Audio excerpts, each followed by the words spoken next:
PV50 motosikletimizin karbüratör temizliğini yapacağız. Öncelikle seleyi çıkartabilmek için şuradaki vidaları çıkarmamız gerekiyor. Bunları ben gevşettim biraz önce.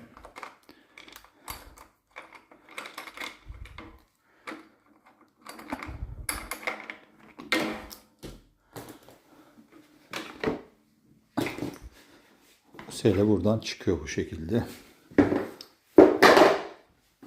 Karbüratörümüz burada. Şu kelepçeyi çıkartıyoruz.